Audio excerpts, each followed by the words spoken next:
Halo dan selamat datang kembali. Kita kan sering banget ya fokus ke ekspresi wajah kalau mau nebak perasaan orang, ya kan? Iya betul, fokus utamanya sering ke sana. Tapi gimana kalau saya bilang ada bagian tubuh lain yang seringkali jauh lebih jujur? Oke, mari kita bedahin yuk. Hari ini kita mau ungkap rahasia bahasa tubuh yang sering kelewat nih, sinyal dari batang tubuh, pinggul, dada, sampai bahu. Area yang luas ya. Iya, dan sumber kita kali ini bab 4 dari buku keren What Everybody Is Saying. Misi kita di pembahasan ini ya buat bantu Anda semua, pendengar kita, biar lebih jeli gitu loh, memahami perasaan dan niat orang lain lewat bagian tubuh ini. Siap-siap deh jadi pengamat yang lebih lihai, karena batang tubuh ini bisa jadi jendela emosi yang lebih transparan dibanding muka yang jago pakai topeng. Tepat sekali. Yang menarik di sini tuh, gimana ya? Batang tubuh kita ini kan melindungi organ vital ya, jantung, paru-paru, hati. Nah, dia itu secara naluriah bereaksi terhadap lingkungan. Oh, jadi otomatis gitu? Iya, reaksinya seringkali dikendalikan langsung oleh otak limbik, pusat emosi kita. Karena fungsinya krusial banget buat bertahan hidup, respons torso itu cenderung refleksif, terjadi tanpa banyak mikir. Makanya, jadi sangat jujur mencerminkan perasaan kita yang sesungguhnya. Jauh lebih susah nyuruh torso bohong dibanding maksa senyum, gitu. Wah, menarik banget. Oke, kita mulai dari konsep dasar yang mungkin sering Anda rasain tapi nggak sadar. Kita cenderung menjauh dari yang nggak disuka dan deketin yang disuka. Pernah nggak sih ngerasa lawan bicara kayak, fisik badannya mundur dikit pas Anda ngomong? Nah, itu bisa jadi bukan perasaan aja. Itu dikenal sebagai torsolin, atau kecenderungan batang tubuh. Coba kita bahas yang menjauh dulu ya, lean away. Oke, Ini respon limbik buat melindungi diri dari orang atau situasi yang dianggap nggak nyaman, atau bahkan ya mengancam. Contoh gampangnya, kalau kita kepaksa berdiri dekat orang yang ganggu di busway gitu, mungkin tanpa sadar kita agak miringin badan menjauh dikit. iya ya. Atau contoh dari buku ini, pas lihat pameran yang bikin sedih atau ngeri, kayak di Museum Holocaust gitu, banyak orang refleks mutar badan dikit menjauh. Itu namanya bleeding away, kayak susah gitu liatnya langsung. Intinya, sekecil apapun gerakan menjauh itu sinyal limbik yang jujur kalau ada sesuatu yang nggak disuka. Oh gitu. Dan yang perlu dicatat nih, nahan posisi condong menjauh ini ternyata butuh energi ekstra loh. Itu nunjukin kuatnya reaksi limbik kita. Nah, sebaliknya gimana kalau kita suka atau tertarik sama sesuatu atau seseorang? Ya, kita akan lean toward, condong mendekat. Coba deh perhatiin siswa di kelas yang lagi semangat dengerin guru favoritnya. Pasti badannya condong ke depan, kayak mau nyerap semua kata. Atau pasangan lagi ngobrol di kafe ya? Betul. Sering banget mereka saling condongin badan, ngurangin jarak fisik. Itu sinyal ketertarikan, kenyamanan, keterlibatan yang jelas banget. Nah, ini tips praktis nih buat pendengar. Coba perhatiin ini di rapat Anda besok, siapa yang condong ke arah Anda pas Anda ngomong, siapa yang kayak jaga jarak. Bisa jadi petunjuk halus tuh soal minat atau setuju nggaknya mereka. Dan ini nyambung banget sama konsep ventral denial dan ventral fronting. Sisi ventral itu kan bagian depan tubuh kita ya. Mata, mulut, dada, area genital. Bagian paling rentan lah. Oke. Nah, pas kita merasa terancam, nggak nyaman, atau nggak suka sesuatu, kita secara naluriah melakukan ventral denial. Jadi, ngelindungin sisi depan kita dengan cara muter dikit menjauh. Contoh klasik dari buku ini tuh pasangan yang hubungannya mulai renggang. Oh, gimana tuh? Jarak emosional mereka sering kelihatan secara fisik. Tubuh mereka nggak lagi saling hadap-hadapan penuh pas ngobrol atau duduk bareng. Ini bisa jadi indikator awal ada masalah loh. Berarti ventral fronting itu kebalikannya ya, menghadapkan diri sepenuhnya gitu. Betul. Pas kita nyaman, percaya, terbuka, kita akan ventral fronting, hadapin bagian depan tubuh kita sepenuhnya ke orang atau situasi itu. Pacar ya saling hadap-hadapan. Kolega yang setuju sama ide Anda biasanya duduk lebih dekat dan badannya lurus ngadep Anda. Bahkan sering terjadi isopraksis atau mirroring. Postur torso orang-orang yang nyaman satu sama lain tuh saling niru tanpa sadar. Wah, itu tanda kuat ada harmoni dan kesepahaman. Tapi konteks kan tetap penting ya. Misalnya anak baru di kantor mungkin kaku dan nggak ventral fronting bukan karena nggak suka, tapi mungkin karena gugup aja, belum nyaman. Gimana bedanya? Nah, itu poin penting banget. Konteks itu raja dalam baca bahasa tubuh. Selain itu, kita harus lihat kelompok sinyalnya. Maksudnya? Kekakuan itu dibarengin apa? Pupil matanya melebar, tanda stres, atau malah tatapannya ngehindar. Ada sinyal lain nggak, kayak tangan gelisah? Pengamat yang jago tuh nggak cuma lihat satu sinyal, tapi keseluruhan kalimat nonverbalnya dan situasinya gimana. Gugup biasanya kan reda ya seiring waktu, sementara nggak suka cenderung netep atau malah nambah parah. Oke, masuk akal. Nah, sekarang bagian yang juga seru banget nih. Gimana kita tanpa sadar bikin benteng kalau lagi nggak nyaman? Itu namanya torsio shield atau perisai torso. Kita pakai lengan atau barang di sekitar kita buat bikin penghalang fisik antara kita sama sumber ketidaknyamanan. Contohnya gimana? Pernah lihat orang meluk tas atau bantal erat di pangkuan pas gugup atau diinterogasi? Buku ini kasih contoh wawancara FBI, subjeknya megang bantal erat di dada pas ditanya yang sulit-sulit. Itu upaya cari rasa aman. Oh iya. Kalau ngilangin tangan di dada, itu juga kan? Itu juga bentuk perisai umum. Tapi perhatiin detailnya. Lengannya disilang santai atau digenggam erat. Kalau genggamannya erat di lengan atas, itu nunjukin tingkat gak nyaman atau pertahanan diri yang lebih tinggi. Panye itu kan bukan cuma soal gerah ya.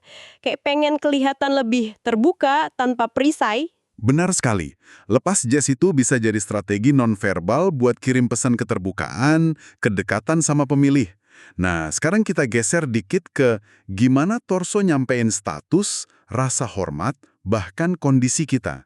Kita mulai dari torso bow atau bungkukin badan. Membungkuk ya, ini sering kita lihat sih. Ini gestur yang hampir universal ya, buat nunjukin rasa hormat, kerendahan hati, atau ngakuin status yang lebih rendah.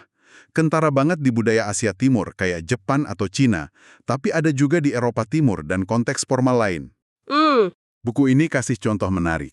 General MacArthur, tokoh militer AS yang disegani banget, itu nerima penghormatan bungkukan dari bawahannya, Eisenhower, yang nantinya jadi presiden AS. Itu nunjukin pengakuan hierarki saat itu. Gestur simpel tapi penuh makna sosial. Jadi paham kapan dan gimana membungkuk atau ngerespon bungkukan bisa penting ya. Apalagi kalau interaksi lintas budaya atau formal. Selain bungkuk, cara kita ngias badan juga kirim pesan kan? Tepat, kita masuk ke torso embellishments, hiasan di torso. Yang paling jelas ya pakaian kita. Pakaian itu kayak papan iklan berjalan. Jaket alma mater nunjukin bangga sama institusi. Lencana polisi nandain otoritas. Warna mencolok buat narik perhatian, baju khusus buat perayaan atau berkabung, seragam khas kayak agen FBI, semuanya kirim pesan kuat soal identitas, status, afiliasi, atau bahkan mood kita. Daya berpakaian kelompok tertentu juga ya. Kayak gotik gitu. Iya betul. Gotik, Yahudi Hasidik, Amish, itu langsung komunikasiin identitas kolektif mereka. Jadi penting ya buat sadar baju yang kita pakai hari ini sebenarnya lagi ngomong apa ke orang lain. Pernah kepikiran nggak Anda? Kesadaran ini penting. Tapi, buku ini juga ngasih peringatan. Jangan kejebak nilai buku dari sampulnya. Pakaian bisa nipu. Maksudnya?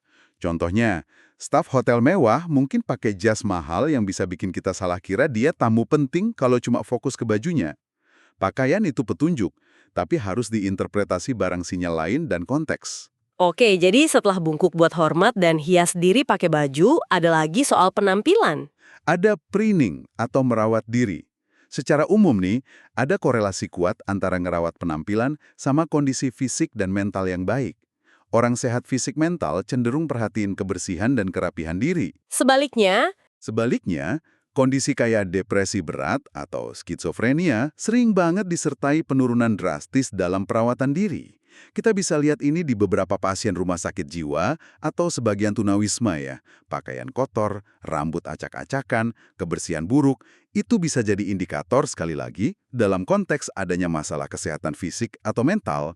Ini bukan nilai moral ya, tapi observasi klinis yang seringkali valid. poin yang sensitif tapi penting ya. Oke, sekarang yuk kita pindah ke sinyal-sinyal yang lebih keras nih, yang ada hubungannya sama dominasi, agresi, dan potensi konflik. Kita mulai dari torso splace. Ini posisi duduk atau nyender dengan nyebar gitu. Kaki sering kebuka lebar. Oh, kayak bos gitu ya duduknya? Nah, kalau di rumah, di sofa sendiri, mungkin cuma tanda nyaman. Tapi, dalam situasi sosial atau formal yang lebih tegang, misalnya remaja ditegur ortu, atau karyawan di rapat evaluasi, posisi ini jadi display teritorial atau dominasi. Maksudnya gimana? Ini nunjukin sikap cuek, kurang hormat ke otoritas, atau upaya simbolis buat nguasain ruang lebih banyak. Wah, jadi kalau ada anak buah atau anak remaja duduk santuy gitu pas kita lagi ngomong serius, itu bukan sekedar santai ya? Seringkali bukan. Itu bisa jadi bentuk perlawanan pasif atau nolak otoritas. Buku ini nyaranin cara netralisirnya. Minta orang itu duduk tegak dengan sopan, atau secara nonverbal langgar dikit ruang pribadinya. Gimana caranya? Misalnya deketin atau taruh sesuatu di dekatnya. Ini bakal micu respons limbik mereka buat balik ke postur yang lebih tertutup dan defensif. Kalau dibiarin aja, perilaku splay di tempat kerja, apalagi dari bawahan ke atasan, itu bisa ngerusak respek dan dinamika tim. Wih, catat tuh para manajer dan orang tua. Terus ada lagi yang lebih jelas? Ada puffing up the chest, atau membusungkan dada. Ini perilaku yang primal banget, kelihatan di banyak spesies, termasuk kita, sebagai cara nunjukin dominasi teritorial atau persiapan buat konfrontasi fisik. Kayak gorila gitu ya? Iya, gorila silverback, petinju sebelum tanding, bahkan anak-anak yang mau berantem. Ini sinyal kuat banget dan perlu diwaspadai karena seringkali jadi pertanda agresi fisik bakal kejadian, kayak dorong atau mukul. Jadi kalau dada udah busung, waspada level 1, siap-siap menghindar atau deeskalasi. Tepat. Dan yang terakhir di kategori ini, yang paling ekstrim, baring the torso, atau buka baju di bagian torso. Wah, Sering lihat kan di perkelahian jalanan, orang lepas kemeja atau kaosnya sebelum baku hantam. Alasannya bisa macam-macam, pamer otot buat intimidasi, ngelindungin baju biar nggak rusak, atau ngilangin potensi pegangan buat lawan. ngeri juga ya. Apapun alasannya, pesannya jelas banget. Kalau ada orang mulai lepas baju pas argumen lagi panas, kemungkinan besar berantem fisik bakal segera terjadi. Ini lampu merah. Oke, itu tadi sinyal-sinyal kuat dari dada sama perut ya. Tapi jangan lupain bahu. Kata buku ini, bahu juga banyak ceritanya nih. Benar sekali. Bahu ngasih beberapa petunjuk nonverbal yang berguna banget. Dan seringkali muncul tanpa sadar. Yang paling kita kenal ya, shoulder shrug, ngangkat bahu. Oh, yang kayak bilang nggak tahu. Iya, itu gerakan yang cukup universal buat nunjukin ketidaktahuan, saya nggak tahu, atau ragu, saya nggak yakin. Biasanya dua bahu naik simetris dan cukup jelas. Tapi, kayak biasa, perhatiin konteks dan gerakan penyertanya. Diikuti muka bingung yang tulus, atau senyum tipis mencurigakan. Gimana kalau gerakan bahunya nggak selebar itu? Cuma naik dikit gitu, cepet. Nah, itu bisa jadi raised shoulders yang lebih halus tapi signifikan. Bahu yang naik tiba-tiba dan cepat sering cuma sesaat, bisa jadi indikator bohong atau rasa bersalah. Oh ya, Sering kejadian pas orang ditanya pertanyaan mengejutkan atau dituduh sesuatu yang bikin dia ke pojok. Seolah-olah badannya refleks kaget atau mau nangkis pertanyaan itu. menarik. Kayak refleks kaget yang berusaha ditahan ya. Ada lagi soal bahu. Ada satu lagi yang penting banget, namanya weak shoulders atau turtle effect, efek kura-kura. Efek kura-kura, gimana tuh? Ini pas bahu seseorang naik pelan-pelan ke arah telinga, bikin lehernya kayak jadi pendek atau hilang, mirip kura-kura narik kepala ke cangkangnya. Oh, kebayang? Ini tanda klasik kurang percaya diri, rasa sangat nggak nyaman, rentan, ada bahkan merasa terancam dan pengen hilang dari situasi itu. Contohnya, karyawan yang kinerjanya jelek, mungkin tanpa sadar nunjukin ini pas dipanggil bos nanyain target nggak tercapai. Ini sinyal ketidakberdayaan yang jelas. Wow, ternyata banyak banget ya informasi yang bisa kita baca cuma dari ngamatin batang tubuh sama bahu. Rasanya kayak nemu lapisan komunikasi baru nih. Jadi, apa rangkuman pentingnya buat Anda pendengar kami? Intinya gini, batang tubuh Anda itu layar yang nampilin reaksi otak limbik, pusat emosi Anda. Sinyal dari area ini seringkali jauh lebih jujur dan susah dipalsuin dibanding ekspresi muka yang udah kita latih buat sosialisasi. Dan kuncinya adalah lihat pola atau kelompok sinyal ya. Jangan cuma satu gerakan aja, plus lalu pertimbangan konteksnya. Beberapa sinyal spesifik yang berguna banget buat Anda amati sehari-hari misalnya arah condong tubuh, deketin atau jauhin, orientasi tubuh, ventral fronting atau denial. Penggunaan perisai juga kayak lengan nyilang, megang barang. Betul. Terus gerakan ngangkat bahu yang cepat atau nggak sinkron sama omongan. Dan tentu aja efek kura-kura tadi yang nunjukin nggak nyaman atau kurang pede banget. Memahami sinyal-sinyal ini bakal memberdayakan Anda loh. Anda bisa dengar apa yang nggak diucapin di rapat bisnis, negosiasi, interaksi sosial, bahkan di hubungan pribadi Anda. Ini bantu Anda navigasi dunia sosial dengan lebih peka dan akurat. Jadi tantangannya nih buat Anda minggu ini, mulai ngamatin.